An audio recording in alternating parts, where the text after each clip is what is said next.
Hey, fifth grade, I'm coming to you live from Lee Summit with the last of this chapter for the Lightning Thief. They are taking a zebra to Vegas, and it is chapter 15 or 16. It is chapter, sorry to make you dizzy, 16.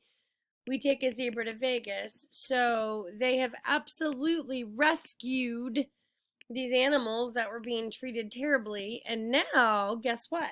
They're at this place called the Lotus Casino. And we talked about when I left off, if something is too good to be true, it's probably too good to be true.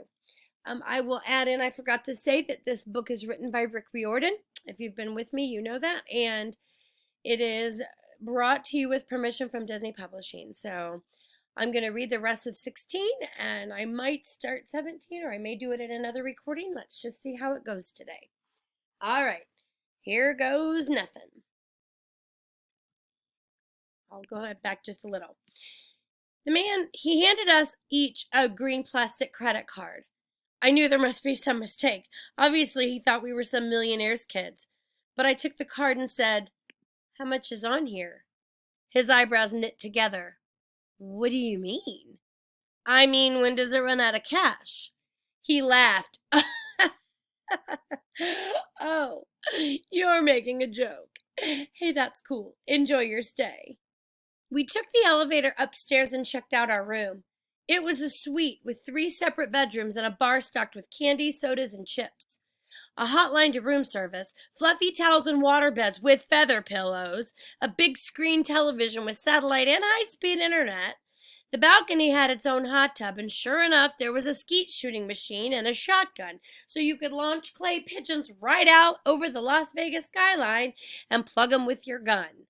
I didn't see how that could be legal, but I thought it was pretty cool.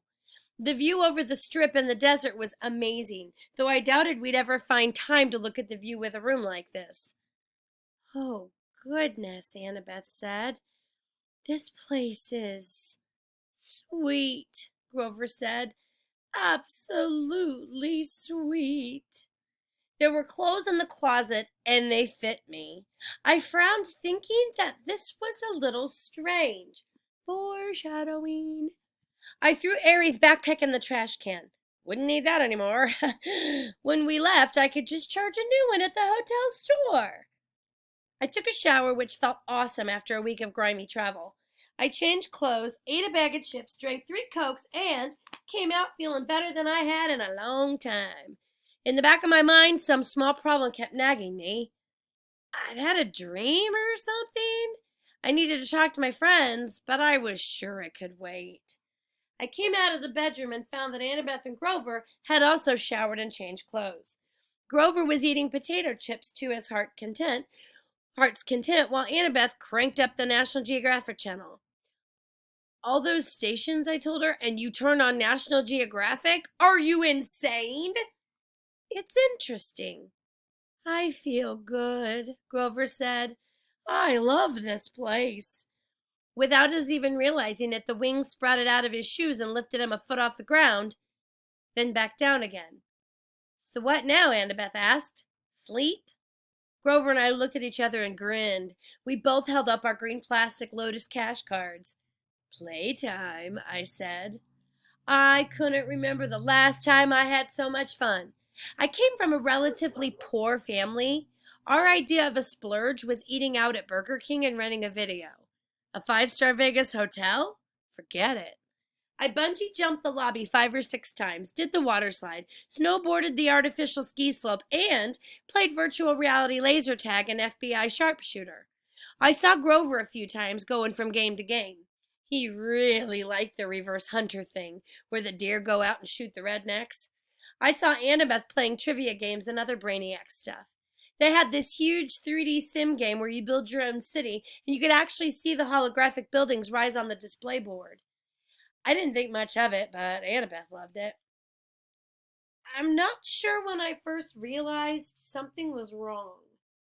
Probably it was when I noticed the guy standing next to me at a VR sharpshooters. He was about 13, I guess, but his clothes were weird. I thought he was some Elvis impersonator's son. He wore bell-bottom jeans and a red t-shirt with black piping, and his hair was permed and gelled like a New Jersey girl's on homecoming night. We played a game of sharpshooters together, and he said, "Groovy, man. Been here 2 weeks, and the games keep getting better and better." Groovy?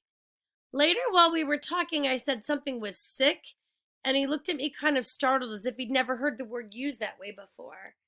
He said his name was Darren, but as soon as I started asking him questions, he got bored with me and started to go back to the computer screen. I said, "Hey, Darren."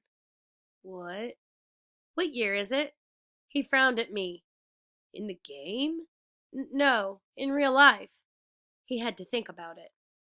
1977? No, I said, getting a little scared. "Really?" "Hey, man, bad vibes. I got a game happening." After that, he totally ignored me. I started talking to people, and I found it wasn't easy. They were glued to the TV screen or the video game or their food or whatever. I found a guy who told me it was 1985. Another guy told me it was 1993.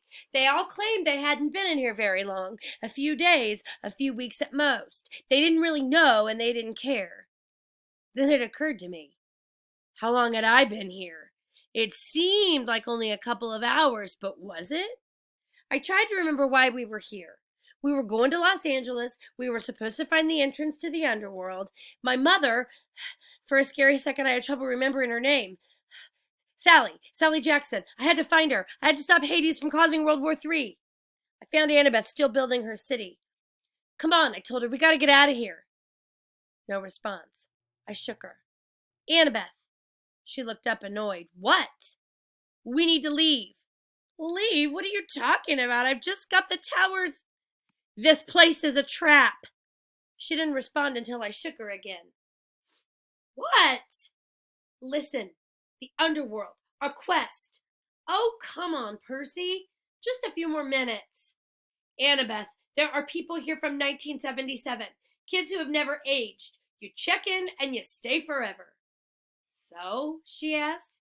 "Can you imagine a better place?" I grabbed her wrist and yanked her away from the game. "Hey!" She screamed and hit me, but nobody else even bothered looking at us. They were too busy. I made her look directly in my eyes. I said, "Spiders. Large, hairy spiders." That jarred her. Her vision cleared. "Oh my gods," she said. "How long have we—" "I don't know, but we've got to find Grover." We went searching and found him still playing virtual deer hunter. "Grover!" we both shouted. He said, "Die, human! Die, silly, polluting, nasty person! Grover!" He turned the plastic gun on me and started clicking as if I were just another image from the screen. I looked at Annabeth, and together we took Grover by the arms and dragged him away. His flying shoes sprang to life and started tugging his legs in the other direction as he shouted, "No! I just got to a new level! No!" The Lotus bellhop hurried up to us. "Well, now, are you ready for your platinum cards?" "We're leaving," I told him. "Such a shame," he said, and I got the feeling that he really meant it, that we'd be breaking his heart if we went. "We just added an entire new floor full of games for platinum card members." He held out the cards, and I wanted one. I knew that if I took one, I'd never leave. I'd stay here, happy forever, playing games forever. And soon I'd forget my mom and my quest, maybe even my own name. I'd be playing Virtual Rifleman with Groovy Disco Darren forever. Grover reached for the card, but Annabeth yanked back his arm and said, "No thanks." We walked toward the door, and as we did, the smell of the food and the sounds of the games seemed to get more and more inviting. I thought about our room upstairs. We could just stay the night, sleep in a real bed for once. Then we burst through the doors of the Lotus Casino and ran down the sidewalk. It felt like afternoon, about the same time of day we'd gone into the casino. But something was wrong. The weather had completely changed.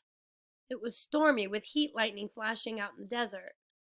Aries' backpack was slung over my shoulder, which was odd because I was sure I had thrown it in the trash can in room 4001. But at the moment, I had other problems to worry about. I ran to the nearest newspaper stand and read the year first. Thank the gods. It was the same year it had been when we went in. Then I noticed the date, June 20th. We had been in the Lotus Casino for 5 days. We had only one day left until the summer solstice. 1 day to complete our quest. Boy, guys, could you imagine? Wouldn't it be hard to leave a place like that? Everything you want, like forever and ever and ever. I wonder who would stand to gain if the kids don't continue on their quest. I mean, there's a lot of people, but clearly somebody's trying to sabotage them. It makes me think, I know you're going to think this is silly. Now, it's not exactly 5 days worth, but anytime I get on TikTok, I feel like I lose time. And I'm like, oh my gosh, it's been an hour? It's been 2 hours? What have I been doing? So when something gets your attention like that, sometimes it can be hard. I am going to go ahead and stop now, and I'm going to go ahead and try to do the next chapter in one reading. So this is the conclusion. The next chapter will be 17. We shop for waterbeds. What in the wide world of sports? All right, guys, until next time.